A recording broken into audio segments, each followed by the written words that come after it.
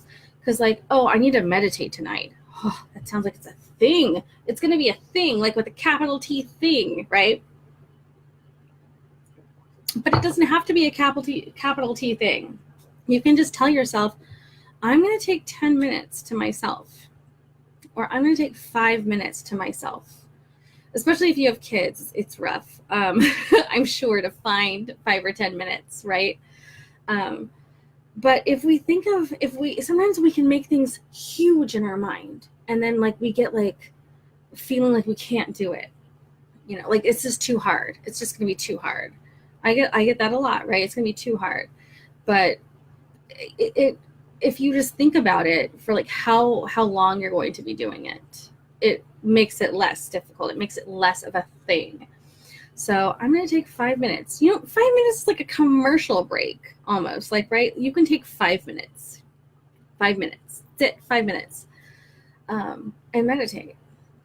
And then if you just take those 5 minutes 3 times a week, maybe next week you'll feel like you're doing 7 minutes. And then maybe the week after that, you'll feel like doing maybe 10 minutes. Because 5 minutes just seems like not very long at all. And you might want to do it for 10 minutes. So you build up that momentum. But sometimes you have to start by reminding yourself that by starting small and reminding yourself that it is a small thing. It's not a huge thing. I don't know about you, but I have anxiety about dentist appointments. Really bad anxiety because I've had dental problems. So not problem. I have had terrible experiences, as I'm sure many of you have. So one of the things I do is I ask, how long do you think this is going to take?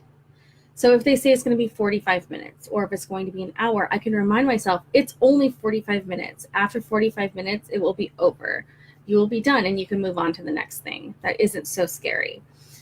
So the same thing, while meditation isn't scary, don't allow it to blow up so big in your mind that you want to cancel your meditation appointment. Remind yourself that it is only 5 minutes or 15 minutes or whatever you decide. And feel free to start small and, grow it. So those are some of the challenges that I think that many of us who have depression and anxiety struggle with, whether you're medicated, not medicated. It's worse if you're not medicated, probably, but it is what it is. So let's talk about medication.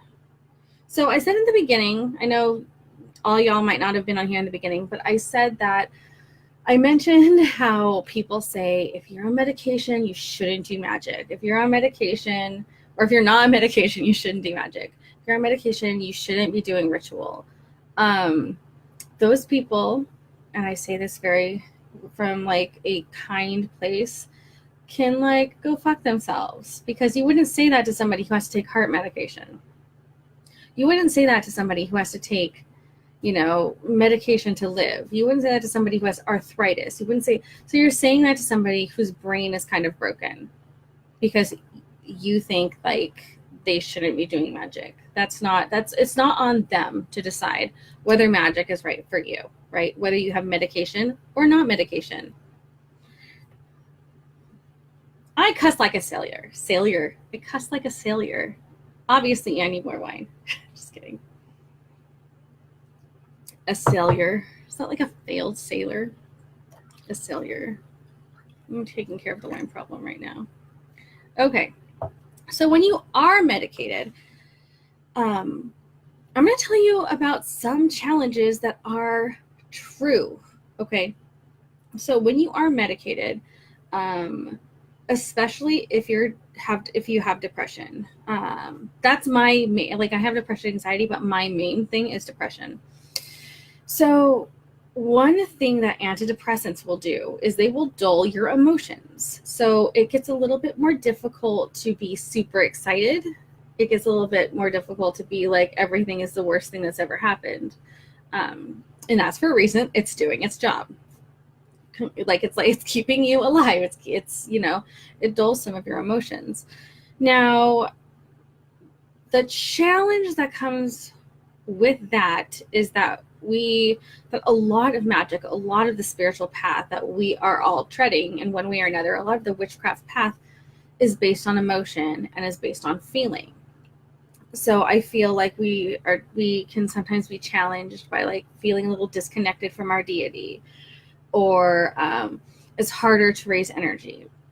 So most people say energy is based on like your thoughts. So like, especially with the law of attraction, right? So you've got like, I'm going to think that I'm rich and I'm going to be rich. Like, right. That's what we have. Like your thoughts create things, and they do. Something my mom always said to me growing up was thoughts are things and things are real. Thoughts are things and things are real. And that is true. Thoughts are things and things are real. However, if you want to bring those things to you, it's not so much thought, although thought I feel like thought is a direction, but what really brings the energy in is feeling. So if you want to think about what it would be like to be rich, that's cool. But instead, think about what it would feel like to be rich. Like bring those feelings into your body. Now, that is what is going to get that energy going. I mean, have you ever been so angry, like things like on your walls start to like clatter a little bit or whatever? Like when we have these high emotions, it is great. All of these emotions can help spur energy. Happy emotions, laughing emotions, angry emotions, whatever. It's harder to do magic with angry emotions because they're a little bit like all over the place. But in general, emotions provide, this is my opinion, okay? Your mileage might vary, but emotions create that energy. And you could probably feel it, like when you're feeling those emotions, right? Happy, joyful. Like when was the last time you had joy? Like feel that, you could feel that energy. And thoughts, your thoughts guide it. So like the emotions kind of create it and your thoughts kind of guide it. And that's all obviously powered by intent, right? So when we have depression, it dulls our emotion. Like when we have medication, it dulls our emotion. So it's hard to sometimes get super happy or get super angry or get super like you're mad. You're like, yeah, I'm angry, but you're not like furious. You're not gonna like tear the balls down. Like it's hard to get to that point. Excuse me, because you have medicine that is preventing you from that because for a reason, right? So find other ways to raise energy. So it doesn't have to just be that emotional energy. And sometimes you'll find that you will channel that shit just fine. And sometimes you might feel like it's difficult to connect with that sort of energy. So don't forget there are other ways to raise energy. It's not all just like emotions and like visualization, although it can be, but you can do dancing. You can like raise that kinetic energy. You can chant. You can raise the vibrations of your like working space, especially if you're with like one or two other people. If you tone like or just even tone, when you just have 3 people toning and you go from like kind of quiet, especially if you start like from a whisper and you like increase your volume, or if one person goes and like clicks up into harmony, like it can, like, it raises the vibration, it raises the energy, and then you get that energy, and you can feel it in your body, just like you can feel anger in your body, you can feel like whatever in your body, you can feel that vibration in your body, and that's a way to raise energy. So it's not all just about feelings, it's not all just about intentions. Like, there are a myriad of ways to raise energy, and it's about raising vibration. And you can do that because feelings are like vibrations in your body. You can be like, I'm hungry, and that can be like if I feel hungry, or it could be like your stomach gnawing itself. So if you have hunger, like a physical hunger, that's going to be different than feeling hungry, because you're feeling hungry in a specific part of your body. So it's those vibrations in our body that we feel when we're using feelings to raise energy. But we can raise those vibrations up with toning or singing or chanting or dancing. There are tons of different ways to raise those vibrations if you're really not feeling it on an emotional level. Okay. So let's talk a little bit about some catalysts. When I say catalysts, I refer to herbs or crystals or candles or oils, like tools that can help us get to where we need to be. So some spiritual catalysts that many people use are lithium quartz. These are the main few crystals and things that I have here. Lithium quartz, lepidolite. I have lepidolite. I love lepidolite. It's a pretty purple, usually sparkly kind of crystal. Rose quartz. Also black tourmaline to like absorb negativity. And selenite. These are some good crystals that will help you like refresh yourself. Lithium quartz has like actual lithium in it.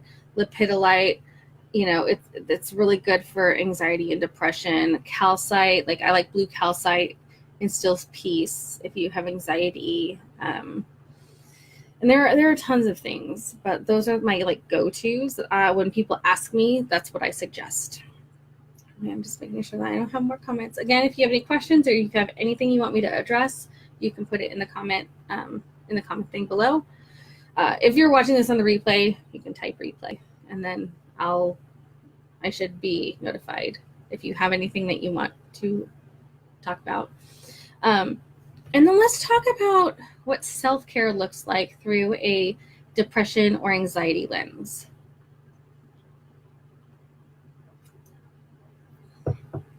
If you take medication for depression or anxiety, self-care, the first step of self-care is taking your medicine. Now, sometimes it's hard. And I don't know that everybody has this challenge, but this is a challenge I have because I take my medicine at night because for some reason it makes me sleepy. I don't think it's supposed to make me sleepy, but it made me sleepy all day, so I decided to take it at night. But like when I'm going to bed and I'm exhausted, I'm like, oh, one more thing. I have to take my medicine. Like, it's just like, oh no. Like, so step one for my personal self-care is that I have to take that medicine. I have to make myself. And sometimes I'm just like, I just want to sleep. But then I have to remind myself, hey, do you want to get out of bed in the next couple of days? Because if you do, you should take your medicine. So step one, if you take medicine, take care of yourself by taking your medicine. Also, there are a lot of different herbal remedies. So let's say you're not into medicine or you don't have insurance because this is America and things are terrible. And, and medication's expensive, man. It's expensive. There are different herbal remedies. I'm not a doctor, but there are a couple of remedies that you might want to look into. Like kava kava is something that I used to use for anxiety before I got actual like diagnosis and like medication. Kava is really good. Like most mental health meds, I guess it metabolizes in your liver just like most medicines, right? So you want to be careful. You don't want to be like hardcore drinking all night and then take your kava kava tincture. Just be really careful with that. Same thing with St. John's wort. St. John's wort is pretty well known to help depression. I'm sure there are some more out there that I'm super unaware of. Cannabis, if it's legal in your state, it is legal in California. So you can think about taking cannabis. You can think about CBD oil. I believe cannabis is a depressant. So if you have depression, it's not, probably wouldn't be great for you. If you tend toward paranoia with your anxiety, that would probably not be a great thing for you.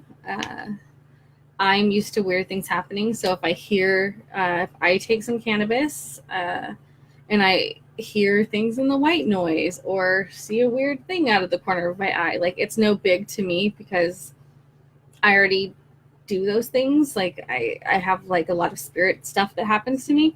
So it's not even, so nothing freaks me out really. Not a lot of things freak me out.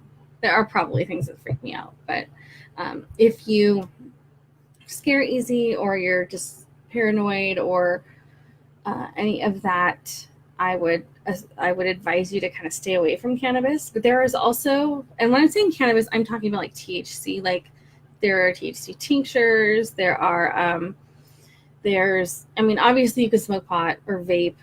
I don't know any of those things. I have asthma, so that's not something I could do.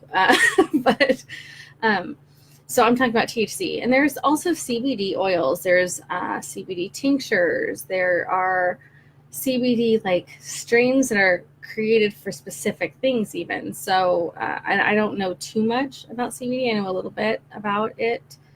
But yeah, like there are a lot of cool herbal remedies that are available. And another alternative to things like that is like aromatherapy. You've got like lavender for relaxation, or orange or lemongrass for clarity. If you feel like, you're depressed, you might want an orange or a lemon or a lemongrass or like a cedar or a mint or like something like sharp and motivating and kind of like, like awakening, right? And if you are depressed, you might want something like that. And if you have anxiety, you might want something to like chill you out. So I like orange also for that. I like orange. But of course, lavender is amazing and it's reasonably priced. Thank goodness. Calming oils like that. And you can even utilize some of these essential oils when you are, prepping your ritual space. If you want to do ritual, like if you're like, I like ylang ylang. I'm not sure if I'm saying that right, but that's how I've been saying it for the past 20 years. So I'm going to keep saying it. I like ylang ylang. And it makes me feel like I'm in a temple. So I'm going to like burn it or diffuse it or whatever. So allow yourself to find alternative ways of helping yourself, because it's only by really stepping into our power. Tracy says, I like amber, bergamot, and rosemary oils mixed together in my diffuser. Perfect. That sounds amazing, actually. I don't think I have amber oil, but I might try bergamot. I don't know if it's bergamot or bergamot. I learned French, so I feel like saying bergamot. And rosemary. I have both of those. I might give that a shot because I've got a diffuser over there. Here it is. I might try that. That sounds like it smells amazing. So, it's all about finding the tools that will help you, because nobody's going to hand them to you and be like, here you go, here's your ritual, like, and this is a day that feels amazing. So it's about empowering ourselves to feel into our bodies, to feel how we're actually feeling, to allow ourselves to feel how we're feeling. If we're having a bad day, like, that doesn't make you a bad person. If you're having a bad day, if you can't get out of bed, then you can't get out of bed. Whatever. It's not a place for self-judgment. It's not a time to worry about, how people think of you. Like, you are enough just as you are. Like, even just showing up to this live stream fucking says something, So you have this power to like create this practice that you want. It's just might just be a little bit more difficult. It might mean tracking your emotions. It might mean tracking your feelings. It might mean planning ahead. It could mean, doing a breathing meditation or a walking meditation instead of the regular, like, sort of silent meditation. It might mean figuring out new ways to raise energy because your emotions are like muted because you are on a medication that allows you to live another day. Kind of important. So it's completely possible to live this amazing spiritual life. It just might take a little bit more work, and it might take you realizing that you have the power to create this. Like, you can do it. You can do it. And I hope that I gave you some good ideas to help you kind of move forward. Don't forget to reward yourself. Like, don't try to make things bigger than they are in your head. It's always good to surround yourself with other people. It kind of helps you be accountable, and it might make you want to do more of the things. So I think that's it. Any advice on enchanting a piece of clothing or jewelry for protection when us empaths with anxiety have to go to work and deal with the public all day? Sure. So my suggestion, before I talk about like the catalyst, because I would suggest like getting a black tourmaline pendant or something, and just charging it with that intent of absorbing negative energy, or absorbing, I don't even want to say negative energy, unwanted energies. So Tracy, before I would talk about that, I would talk about you working on your psychic shielding, like your actual energetic shields, because I'm empathic as well, and it is something that I also sometimes struggle with, but it's about building up your shield. So you might want to look into the force field shield. This is another thing that I grew up with. Like, when you are feeling something or you're feeling things coming at you, like, create a force field, my mom would call it, like that white bubble. So create that force field shield, that bubble shield, and in that shield is only your energy. Everybody's energy is outside of it. That is not your problem. You have just your own personal shield. Some people don't resonate with the bubble. Some people would rather do bricks. Some people would rather do vines, like envisioning vines growing up and around you to keep you safe, or to keep the energy that you do not want in with yours out. And last but not least, there's the thing that I like to teach in my classes where I talk about, it's not really a shield, but it's like a wet blanket. I call it like the wet blanket shield, even though it's not a shield. So when you're dealing with somebody who's particularly negative, just visualize a wet blanket being thrown over top of them. Just a wet blanket. It's heavy. Go away. Like, if you're covered with a wet blanket, you want to go away so you can get it off. That is something that has worked. Honestly, I don't even remember who told me that. I don't remember, because it was really when I was really a lot younger. But that wet blanket thing works amazingly. If you don't want to deal with a coworker, and they're just talking at you because they're just being a jerk, just envision that wet blanket. I've had people come back and say, hey, I did that, and the next day they brought me a gift. Cool. Don't like a gift horse in the mouth, I guess. But or I did that to somebody, and then they never bothered me again. So if you have a specific person that you don't want to deal with, that is a good thing. Other than that, I really suggest that you work on your shielding, and you could probably Google shielding, or you could actually, probably even better, be post in the group. Say, I'm empathic. This is my problem. I want to learn how to shield myself better. What are your suggestions? Because I am one person, and I could tell you several ways to shield, but we have over 400 people in this group now. And I know you're not alone. You're not the only empath who has to deal with the public. So it's likely that there are other people who've dealt with the same thing. So my suggestion is to post in the group and ask about shielding. Because you can enchant a crystal, or you can enchant a cardigan, or you can enchant, earrings. You can make an amulet or a talisman, but if you forget that, that's gonna be bothersome. And shielding is a tool that you have inside of you that you can do at any time. So that's my suggestion to you. I'm sitting here nodding like you can see me. I wish I could. Facebook, get on that. Get on the multiple camera thing. I want to talk to actual people. So so that's pretty much it. If you have any questions, you can feel free to keep commenting. If you start from the beginning and you watch it again, I should get notifications if you post something. If not, make sure you click replay so that I'll get your notifications and you'll get my notifications and I can see how many people are here. So usually I do this. This is so funny because I told myself this is going to be a short one. It's the longest one so far, I think, besides the masterclass. But if you have any questions, go ahead and post them. You can post them in the group. This is a really great group. This is a very diverse, amazing group. We have new witches. We have witches who've been doing it for 30 years. We have just an amazing group, and we have such an amazing resource. So I really suggest that when you have questions, any sort of questions, that you post it in the group, because we have such an amazing wide variety of resources and a wide variety of beliefs and practices. And you can see that whenever I post a discussion question, we have so many amazing experiences and opinions that have happened. So make sure that you use the group as a resource. So I'm going to sign off for now, but of course, anytime. Next week, I believe next week is creating practical ceremony. So I will see you here.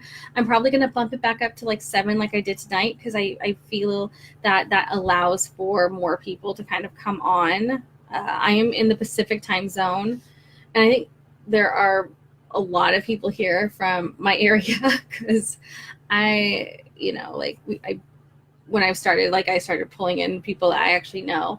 So we have a lot of SoCal people, but we have a lot of other people. So I think I'm going to bump these back to 7 o'clock so we can start like we did tonight, and then we'll just go forward from there. So I hope you guys all have a lovely evening and a wonderful week, and that you guys just all are amazing, because y'all are amazing.